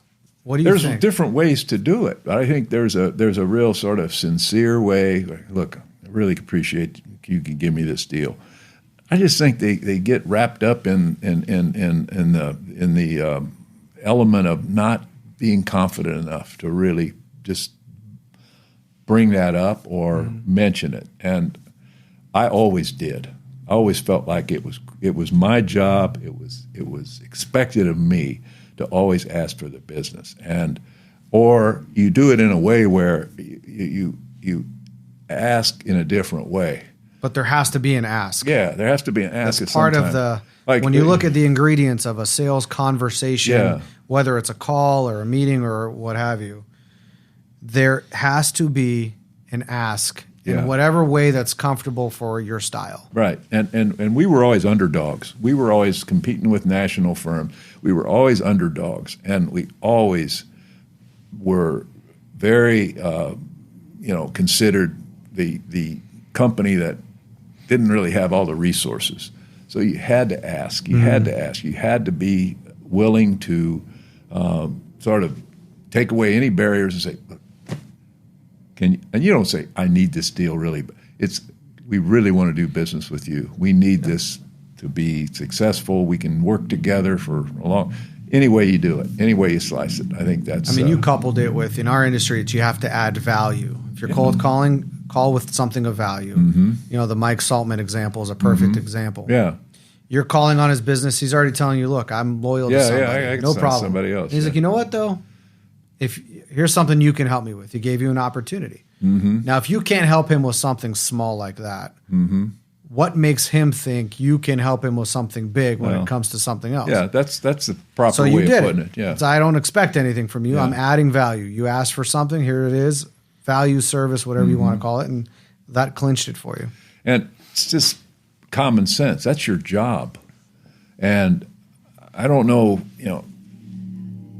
there's something about marketing where it's taken on this glorified image of you've got to do all this fabulous outside the box advertising and brochures and everything's got to be set up where you can pitch somebody and they got to know everything there is to know about your company. And it boils down to you sitting across from somebody and asking them for the business. And if you don't do that, I think you're basically, the rest of it is just not effective. I mean, and that's a 71-year-old guy talking, so that's probably you've done pretty well coming from Indiana to Vegas and getting 2 commas on that one deal. I'd like to think so. Yeah, it's been a very good ride. So I wanted to mention that little Rockettes thing because that's a kind of an interesting little Vegas topic there. That's definitely a Vegas story. Yeah. What you just said is funny to me. Where I'm in commercial real estate, as you know, we'll talk about receiverships in a bit, but you know the players in our industry from that experience that you had, but also from the title business. I know a guy that he went to UNLV here, Israeli guy, went to UNLV here, moved back to Israel, but started in the brokerage business here at call it an independent shop. He does pretty well from a commission standpoint. In our industry, there's benchmarks of earnings, and he does very, very well. No fancy brochure, no brand name behind him. It's him and his phone from Israel. And the times are different. So he wakes up when it's morning here, or starts his work day over there when it's morning here, calls a bunch of people, and is just putting together buyers and sellers. There's nothing fancy about it. He's just very efficient, very direct, puts things together, gets the information that he needs from here, gives it over here, does very, very well. The other side of the spectrum, there's several global companies here in the market. They have every resource under the sun. To say a brochure is an understatement for what they put together for the property. Yeah.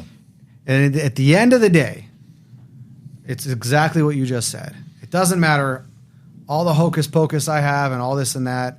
One of the takeaways from you is you don't have to be around you very long to know that you remember people. their names, their stories, their families, what they're about. 1, 2, 3, 4, 5, 6, 7, 8, 9, 10, 11, 12, 13, 14, 15, 16, 17, 18, 19, 20. 21 names I wrote as you were talking. And when you're talking, it's not like, oh, we did this deal with this company, Con Am. Yeah. You're saying the person's name. Right. You're saying that person's name. At the end of the day, this is a people business. We are in front of people, and we started on this tangent because we talked about you have to just ask. It's very simple. Yeah. So that's a takeaway from you. Yeah. I got a little sidelight for you. You mentioned the word commission.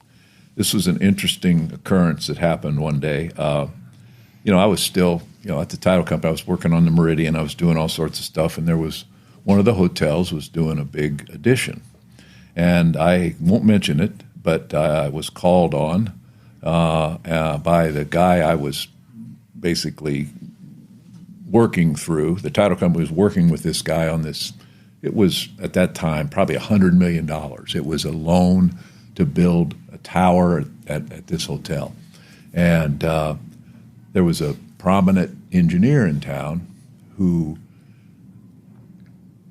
knew, he was working on the project, and he knew me, and I knew him. And there was a guy that was part of the Riviera's, I don't know where he fit in, but he was prominent enough to go to the principals of this hotel.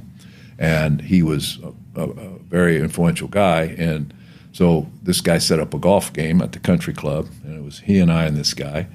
And the guy said, well, we got other stuff we're doing. And I said, yeah, that's great to know. We're really anxious to do work with you. And he goes, what kind of commission do you have? And I said, for me? He goes, no, for me. So I thought, wait a minute. And, my answer was nothing. We don't do that. That's just something we just don't do. He goes, well, why not? And I said, you can't pay people to do business with them. It doesn't make any sense. So that relationship didn't last long, but we still ended up doing business with that property. So it was a time when there were certain people that ran those places who were had no real defined job description. They were involved in let's put it this way, they were involved in certain aspects of management, but nobody knew them. And but that was always a great line. He said, what kind of commission structure you got? I said, you mean my commission structure? He goes, no, I'm talking about mine. Oh, never thought of it, really. Yeah. So it's not even legal, is it, for you to pay somebody who's not right? I don't think so. That comes up from time to time. Is it morally legal? Is it legally? Is it statutory legal? No, to basically bribe somebody to do business with them, it's wrong. So there are lenders. Someone comes in from out of the market, wants to penetrate Las Vegas, and they say they come to the brokerage community. If you give us a loan, we will pay you a point. Yeah. I'm not a mortgage broker. I don't have that license. I don't believe legally I'm allowed to accept it, yet they still do it. And our answer has always been, ever since I was, a young agent new in the business to now, if you can afford to charge a point. Oh, I asked, I said, where does it come from? Oh, we just put it on the client side. Yeah. If you can afford to do that, why wouldn't you just give it to the client? Well, because I got to pay you for the business. Well, why would I do that? This is my client. Why would I charge them? I'm getting paid. Right. Don't worry. I get why they're doing it, but that never sat well. It's a gray area for sure. And one of the things that to obtain access early on, we were just trying to get into the hotel properties.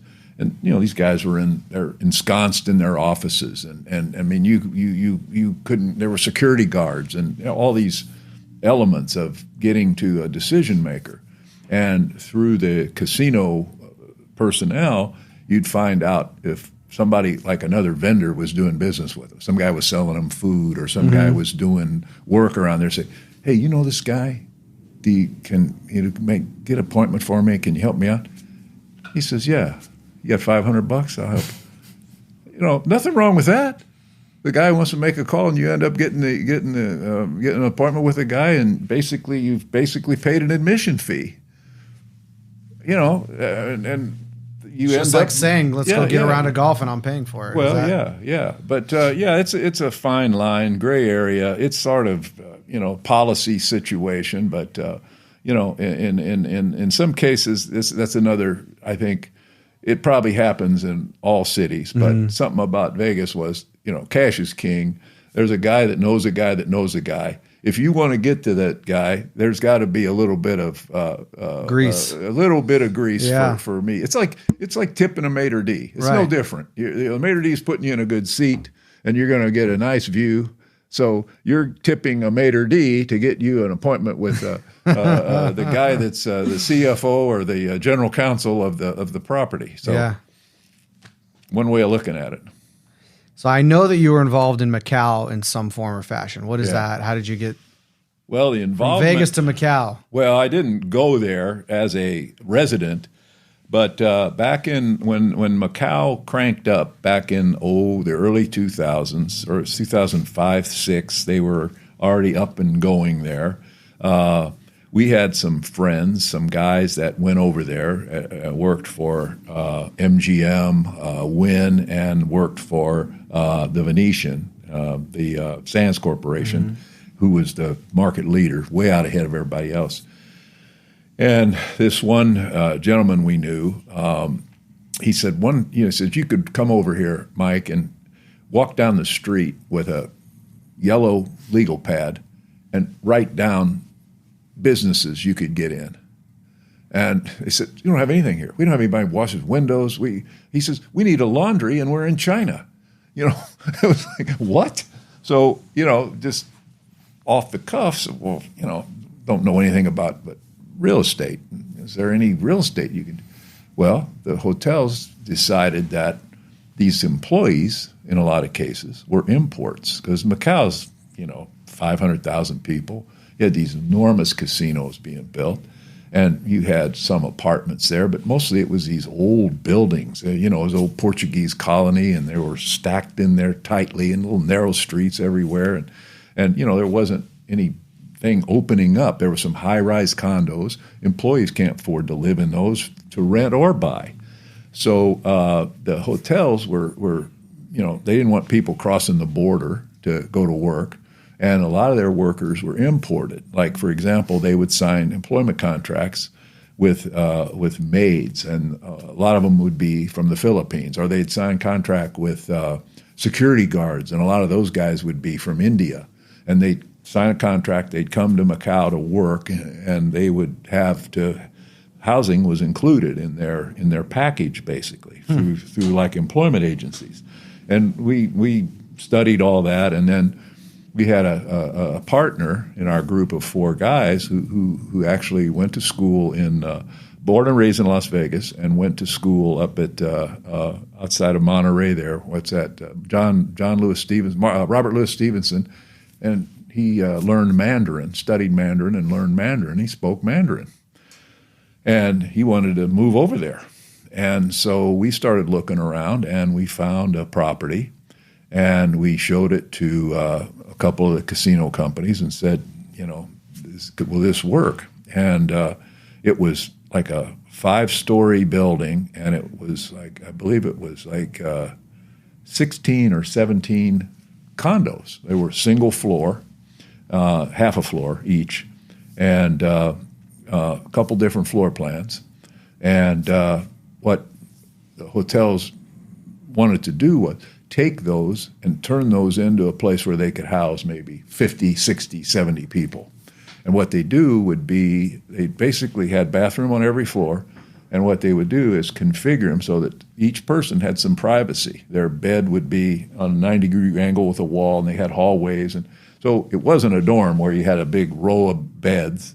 They were all configured so there was an element of privacy, but they could maximize the amount. And then they'd put showers down below. They'd put a computer, like a business center, and a gym in them. And so we leased these projects or these properties to Wynn for 5-year leases. And we would buy the property, and then Wynn would do all the work to prepare it for their use. And we had basically very little responsibility other than collect rent, and make sure that nothing was wrong in terms of our ability to be owners over there. And so we bought a couple properties. One in particular was very successful. We borrowed money from a Portuguese bank in Macau that was headquartered in Lisbon, Portugal. The process was very straightforward, and you're always looking for problems when you're in a foreign country, particularly somewhere controlled, Chinese. And, Macau is not the glamorous place Hong Kong is. Macau is kind of, it's got its own issues. It's not on par with Hong Kong, which is a worldwide financial center. It's down the road that has gambling, and now it's taken off tremendously because of the American influence there and American investment in Macau. And so we were treated well there. We were not concerned about, you don't know. Some guy might walk up to you while you're walking down the street and say, you don't own that building anymore.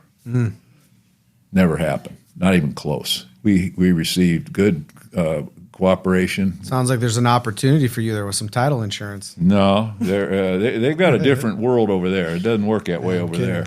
The government owns the title. No, not to say. But we sold the projects to Chinese nationals. The process over there is interesting buying real estate because your money goes hard as soon as they accept the offer. Wow. Ain't no playing around with, I need this due diligence period and all that. They sign the offer, your money, which is, six figures, easy. They don't take any. They're not letting you have a free look. It's basically your money goes hard. You buy it or lose it. And, of course, there was strong demand there then. We got in kind of early, so we didn't have a lot of competition. But we kind of worked through it, and it worked out to be great investment. And we made a very good return on our investment. And I had to go over there multiple times and work on different things. We renewed the lease, and we had some issues. We were always looking at other stuff. And then we finally sold it, and you had to go over there and sign documents like 3 times while the sale's going on, so they know you're still able to sign and turn over the property. And we had a Portuguese lawyer, and the documents were in Mandarin, English, and Portuguese. But it was a great experience, and I had some exposure, as I think you already know. Mike Saltman sent me to Europe on a I didn't know. Yeah, a mission, so to speak.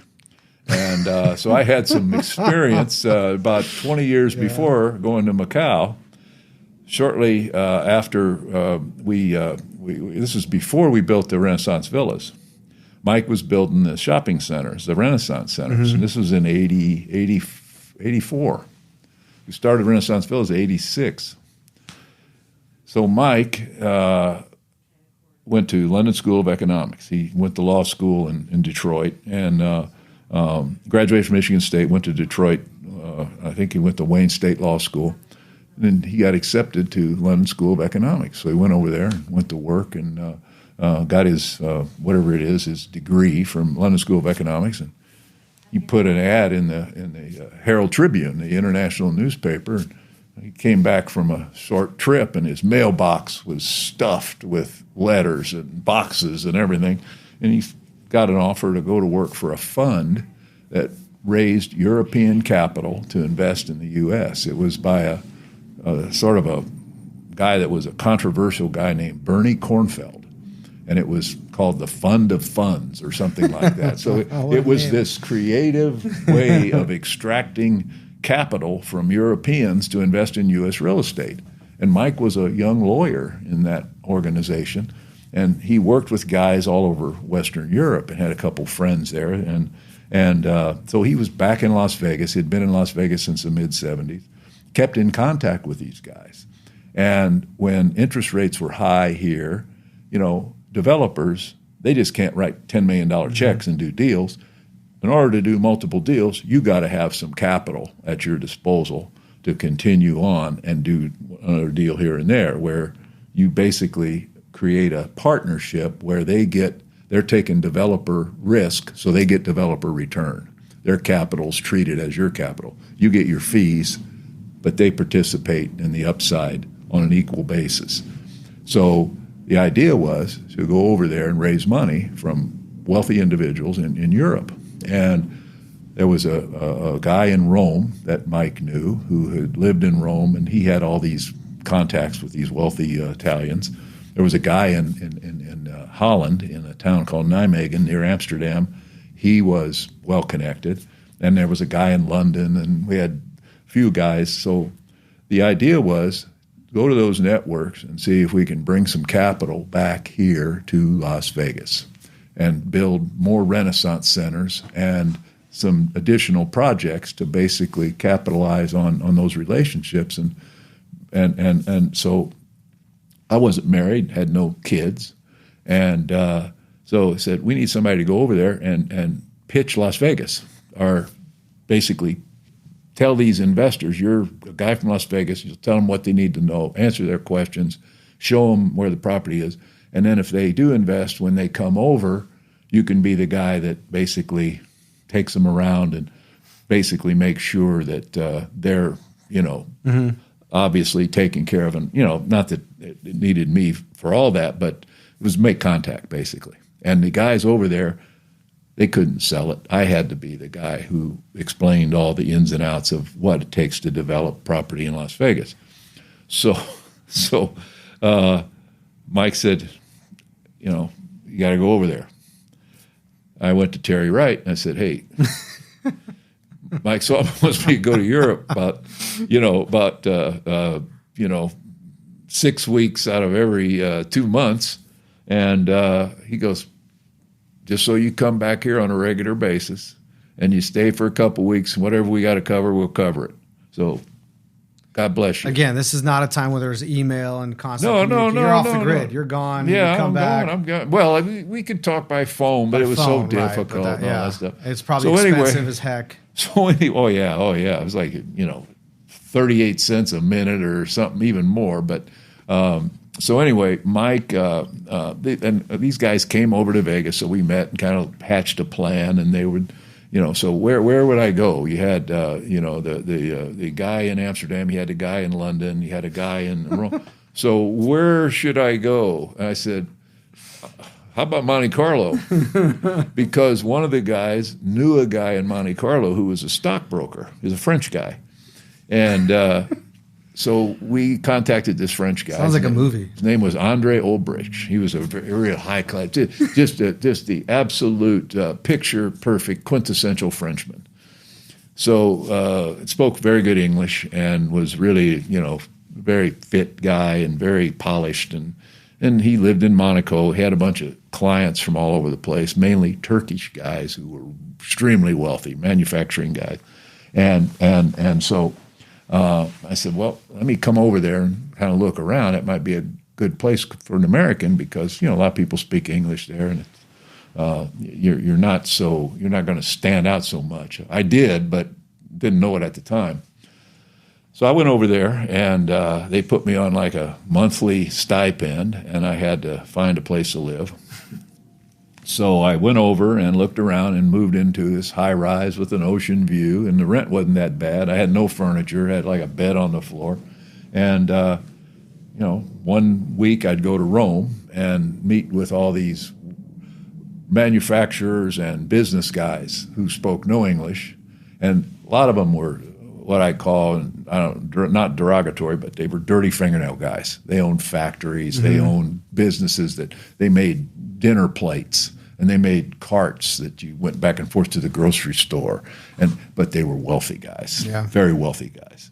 And at the time, there were all these banking, well, there still are, bank restrictions where you can't invest capital outside the country. A lot of them had Swiss accounts where they drove the money up to different areas in Switzerland and deposited it and then could transfer it from there. And remember the whole Sophia Loren thing where she was arrested for investing outside of Italy, and it made a lot of – that was just to kind of remind people that you're not supposed to do this without getting government permission. So the Dutch were more entrepreneurial. They were more international. They had bank accounts outside, and the British, of course, were not that way. But Italy and France had currency restrictions. So anyway, we would meet these people, tell them how things worked in Las Vegas. They got interested. They would get down to the wire, and then we raised several $1 million over there. But the aspect of it that was unfortunate was the dollar was setting records over there at the time. The dollar to the currency in Europe. That was before the euro. That was all individual currencies. It was so expensive for them to invest because it was the reverse. They couldn't invest their dollars at a premium. It was so expensive for them to convert to dollars that it sort of made it less attractive for them because of the expensive going in. So our timing wasn't any good, but there were a group of Italians who actually invested quite a bit of money, and they were part of the equity that Mike put together for his projects. And so I spent almost 2 years over there, going back and forth. Talk about a commute. Yeah, it's quite a commute. But I enjoyed it. It was terrific. At that point in your life, to have that an adventure. What's better than being on the French Riviera? Right. I mean, it was very nice. And it's the same old thing. I made friends easy. I could met. There was hardly any Americans there, but there were American guys working in the casinos in Monaco. And I met a couple guys. They had worked in Vegas, various places, and so got to know a few of those guys. And so to this day, friends of people that we still, exchange Christmas cards every once in a while. And but I got to learn those cities pretty well and really enjoyed it for the experience. But the business sort of basically kind of ran out of gas because of that currency exchange issue. So then when I came back, that's when we went after the Renaissance Villas thing, the large apartment complex, and went on from there. Yeah, I went on from there. So, yeah, those were interesting times. Selfishly, I want to ask you about Carol. Yeah, and then I'll ask you a final question, and then we'll wrap up. If that's okay. So, Carol, for anyone who doesn't know, is my business partner here at MDL Group. Yes. I came here 10 years ago to be her partner. She co-founded this company in 1989 with Kurt Anderson.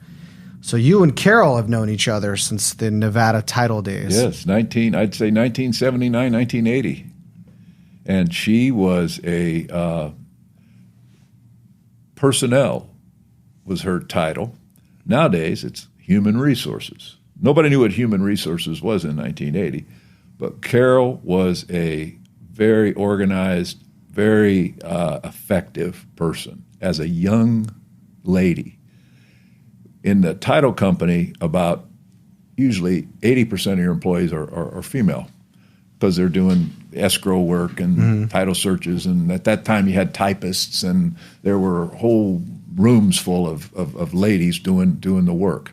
And, obviously, the guys were more, there were a few title officers, and marketing guys were mostly men and different. But there were so many things that Carol had to do, making sure women were dressed properly, and I'm not going to go into detail, but she had to do her job, and sometimes it was thankless, and she wasn't very popular because of some girl had the wrong length skirt on or wasn't properly wearing what she should have been wearing, and or she looked very she didn't her appearance was not acceptable for some reason or other.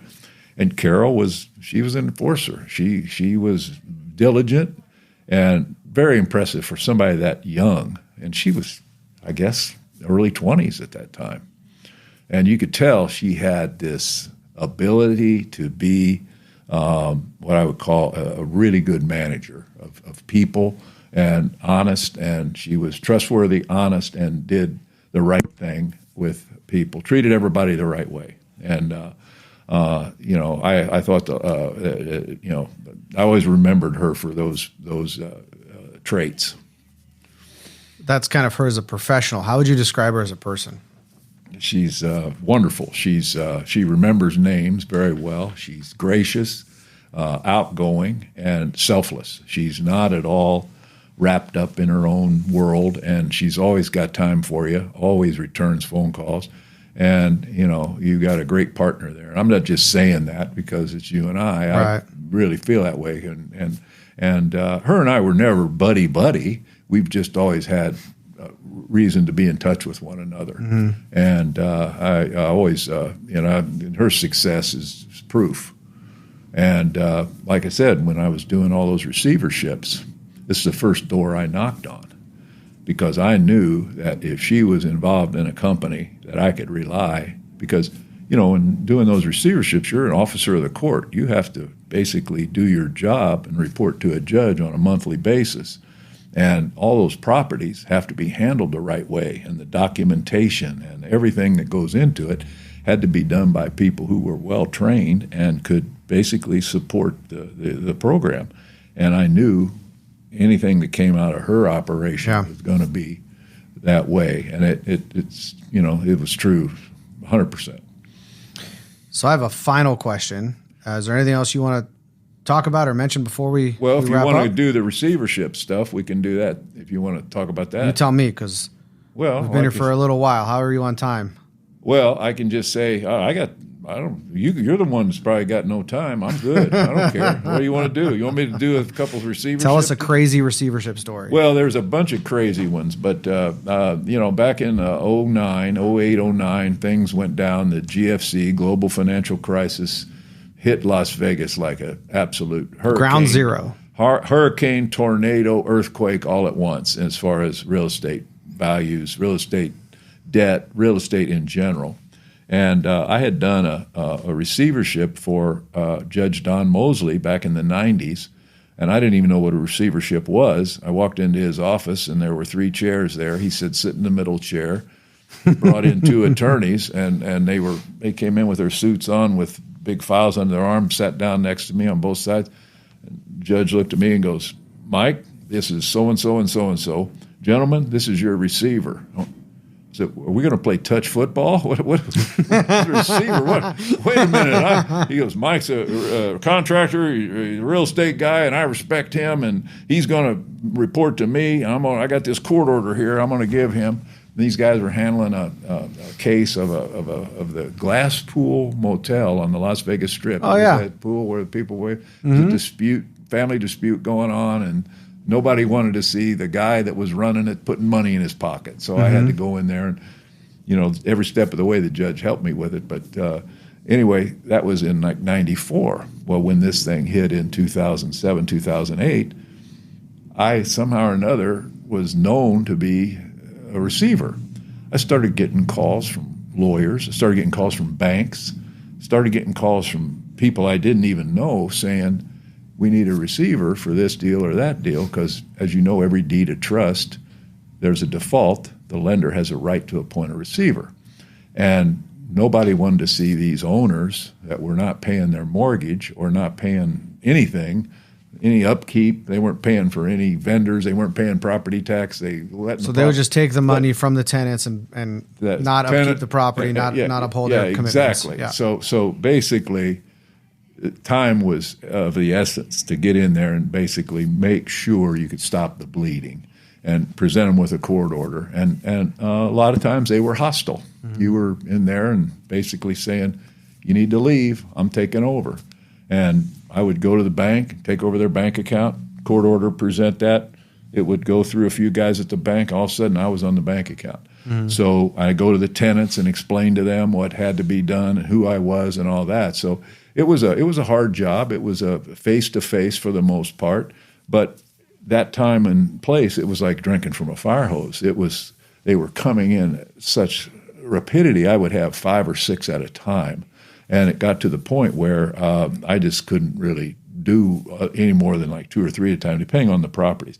I had hotels, I had motels, I had office buildings, I had shopping centers, I had convenience stores, just every form of commercial real estate. And, some of them had employees, and you don't want to see people lose their jobs, so you try to keep them running. And your job as a receiver is you're neutral. You're not working for the lender. You're not working for anybody but the property. You're working for the court. Your job is to prevent loss, prevent that property from losing. And you had to keep the fire alarm. You had, that's critical stuff. And, some of these... That you would take for granted if you didn't do it like you did. Yeah. And some of it was unbuilt. Construction was being done without permits. A lot of things were really, really out of whack, bad. And so, I would go in there and try to correct as much as I could. I'd put a budget together and present it to the lender because they're responsible for making these payments because they're the ones who sued to get me appointed. And my boss was a judge, and we had great judges in the business court element that handled these cases, and they were outstanding to work with. And I would get hearings in short notice, and I had a very good lawyer then who's now retired.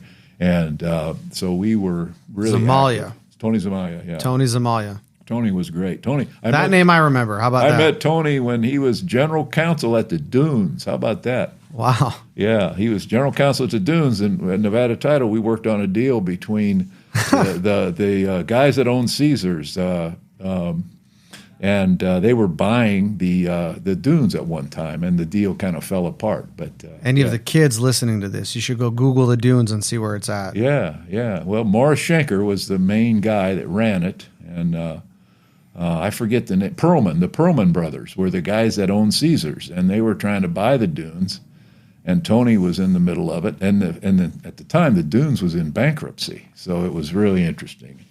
One quick title story about those days was they were doing everything they could. Morris Schenker was the most creative guy ever to set foot in Las Vegas when it came to financing.